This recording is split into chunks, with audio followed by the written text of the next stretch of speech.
Pitch Senior at magandang umaga Bombo Vic at Bombo Zino. Live tayo dito ngayon sa Mactan Channel dito sa Cebu kung saan lulan tayo ng barkong pandagat ng Philippine Navy, Naval Forces Central kung saan ang Bombo Radio Cebu News Team ay nakisali sa taunang fluvial procession para sa kapistahan ni Senyor Santo Niño de Cebu. Ramdam na ramdam dito Bombo Jai at Bombo Vic sa kahabaan ng Mactan Channel ang nag-aalap na ibson at makulay na kadalakan para sa ika-491 taon ng pagdiriwang ng Fiesta Senior. Sa kabila ng banta ng ulan, dala ni Tropical Depression Ada, hindi natitinag ang dambuhalang alon ng pananampalataya ng mga deboto sa formal na pagsisimula ng ating fluvial procession na Bombo Vic at Bombo Jai ngayong umaga ng Sabado, Enero 17.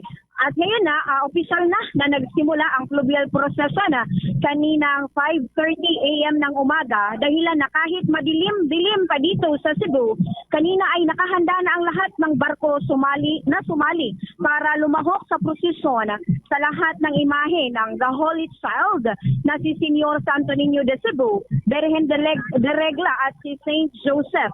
At ang sakay sila Bombo Jai at Bombo Vic sa Light Ferry, Light Ferry 10 na Cebu-based shipping company na Light Ferries Corporation. Maririnig mo bawat dito Bombo Jai at Bombo Vic ang sigaw na Viva Pitch Senior na umaalingaw ngayon sa buong lalawigan mula sa mga debotong nakasakay sa maliliit na bangka hanggang sa malalaking barko na nakikisa sa paglalayag ngayong araw na ito.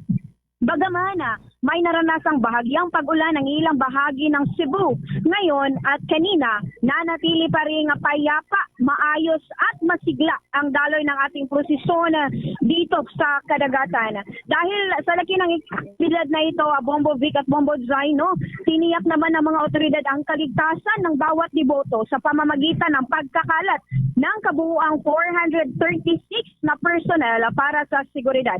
Kung ang deployment na ito ay estratehikong hinati kung saan may 88 personnel na nakatayo bilang bantay sa ating mga shoreline o baybayin upang matiyak na hindi makapasok ang mga hindi otorisadong sasakyang pandagat sa mga ruta na kasalukuyang tinatahak ngayon na Bombo Jai at Bombo Vic.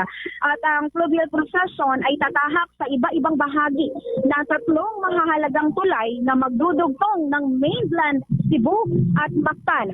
Lalo na ang tanyag na pinakamahabang tulay sa buong bansa, ang Cebu-Cordova Link Expressway o CCLEX, Bombo Jai at Bombo Vic. Sa ngayon, papunta, we are heading to CCLEX at this moment, Bombo Jai at Bombo Vic. At saka naman sa eksklusibong panayam ng Bombo Radio Cebu News Team kay Cebu City Councilor Winston Pepito, ibinahagi nito ang kahalagahan ng fluvial procession sa reenactment sa pagbigay ni Ferdinand Magellan sa ating mga ninuno na si imahe ni Senyor Santo Niño de Cebu. At saka sa pagbibigay pugay na din sa 461st year na pananampalataya ng mga Cebuano sa banal na Batang Jesus.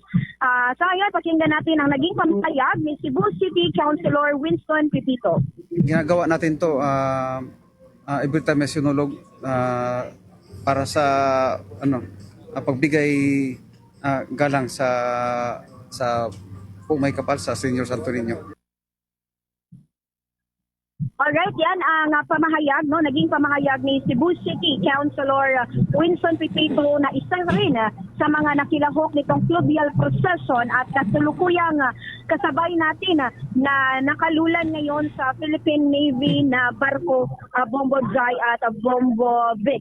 Samantala, pinapayuhan naman ng mga otoridad ang mga deboto na panatilihing magdala ng panggalang sa ulan tulad ng kapote o payong at palaging sumusunod sa mga panuntunan ng mga otoridad para sa isang ligtas na selebrasyon ng Fiesta Senior. Sa ngayon, nakadeploy din sa ang ating mga sea marshals, Bombo Jai at Bombo Vic, para sa mga sasakyang pangdagat para matiyak ang bawat isa ay ligtas hanggang matapos ang aktibidad. Sa ngayon, fortunately, Bombo Vic at Bombo Jai walang naitala na kahit mang anong antala o kahit anumang aksidente dito sa nagpapatuloy na posisyon sa gitna ng karagatan. How's that, Bombo Vic? Maraming salamat, Bombo Irene, at ingat kayo dyan.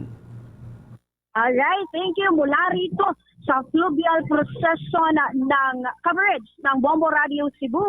Ako si Bombo Irene Ardiente and this is Bombo Radio Philippines, the #1 and most trusted source of news and information. Basta Radio. Bombo!